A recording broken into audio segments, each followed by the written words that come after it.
ಖ್ಯಾತ ನಟಿ ಸಮಂತಾ ರುತ್ ಅವರು ತಮ್ಮ ಜೀವನದ ಅತ್ಯಂತ ಸುಂದರ ಮತ್ತೆ ಸಂತಸದ ದಿನಗಳನ್ನ ಆನಂದಿಸ್ತಾ ಇದ್ದಾರೆ.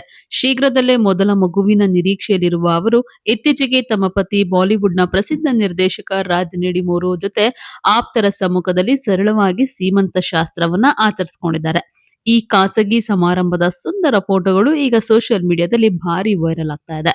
ಕಳೆದ ಡಿಸೆಂಬರ್ನಲ್ಲಿ ಕೊಯಮತ್ತೂರಿನ ಇಶಾ ಯೋಗ ಕೇಂದ್ರದಲ್ಲಿ ಅತ್ಯಂತ ಖಾಸಗಿಯಾಗಿ ದಾಂಪತ್ಯ ಜೀವನಕ್ಕೆ ಕಾಲಿಟ್ಟಿದ್ರು ಈ ಜೋಡಿ. ಈಗ ತಮ್ಮ ಮೊದಲ ಮಗುವಿನ ಸ್ವಾಗತಕ್ಕೆ ಸಜ್ಜಾಗಿದ್ದಾರೆ. ಇತ್ತೀಚೆಗಷ್ಟೇ ಸೂಪರ್ ಹಿಟ್ ಆದಂತಹ ಮಾ ಇಂಟಿ ಬಂಗಾರಂ ಸಿನಿಮಾದ ಸಕ್ಸಸ್ ಮೀಟ್ನಲ್ಲಿ ಸಮಂತಾ ಅವರು ತಮ್ಮ ಪ್ರೆಗ್ನೆನ್ಸಿ ಸುದ್ದಿಯನ್ನ ಅಧಿಕೃತವಾಗಿ ಹಂಚಿಕೊಂಡಿದ್ರು. ಇದೀಗ ಮೊದಲ ಮಗುವಿನ ನಿರೀಕ್ಷೆಯಲ್ಲಿರುವಂತಹ ಈ ಜೋಡಿ ಇಬ್ರು ಕೂಡ ತಮ್ಮ ಎಲ್ಲಾ ಕ್ಷಣಗಳನ್ನ ತುಂಬಾ ಖುಷಿಯಿಂದ ಕಳೀತಾ ಇದ್ದಾರೆ.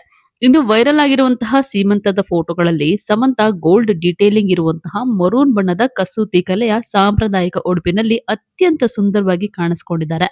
ಇನ್ನು ಪತ್ನಿಯ ಉಡುಪಿಗೆ ಮ್ಯಾಚ್ ಆಗುವಂತೆ ರಾಜ್ ನಿಡಿಮೋರು ಕೂಡ ಮರೂನ್ ಸಿಲ್ಕ್ ಕುರ್ತಾನ ಧರಿಸಿದ್ದಾರೆ. ಕೇವಲ ಕುಟುಂಬದ ಸದಸ್ಯರು ಮತ್ತು ಹತ್ತಿರದ ಸಂಬಂಧಿಕರು ಮಾತ್ರ ಈ ಸಮಾರಂಭದಲ್ಲಿ ಭಾಗವಹಿಸಿದ್ರು. ನೆಚ್ಚಿನ ನಟಿಯ ಮುಖದಲ್ಲಿನ ನಗು ಕಂಡು ಅಭಿಮಾನಿಗಳು ಸೋಷಿಯಲ್ ಮೀಡಿಯಾದಲ್ಲಿ ಶುಭಾಶಯಗಳ ಮಳೆಯನ್ನೇ ಹರಿಸ್ತಾ ಇದ್ದಾರೆ. ಇನ್ನು ಸಮಂತಾ ಮುಖ್ಯ ಭೂಮಿಕೆಯಲ್ಲಿ ನಟಿಸಿ ಬಿ.ವಿ. ನಂದಿನಿ ರೆಡ್ಡಿ ನಿರ್ದೇಶನ ಮಾಡಿದಂತಹ ಮಾ ಇಂಟಿ ಬಂಗಾರಂ ಸಿನಿಮಾ ವಿಶ್ವದಾದ್ಯಂತ ಭರ್ಜರಿ ಪ್ರದರ್ಶನ ಕಂಡು 100 ಕೋಟಿ ರೂಪಾಯಿಗಳಿಗೂ ಅಧಿಕವಾಗಿ ಕಲೆಕ್ಷನ್ ಅನ್ನ ಮಾಡಿದೆ. ಈ ಮೂಲಕ ತೆಲುಗು ಚಿತ್ರರಂಗದ ಇತಿಹಾಸದಲ್ಲೇ 100 ಕೋಟಿ ಕ್ಲಬ್ ಸೇರಿದಂತಹ ಮೊದಲ ನಾಯಕಿ ಪ್ರಧಾನ ಸಿನಿಮಾ ಅನ್ನುವಂತಹ ದಾಖಲೆಯನ್ನು ಕೂಡ ಬರೆದಿದೆ.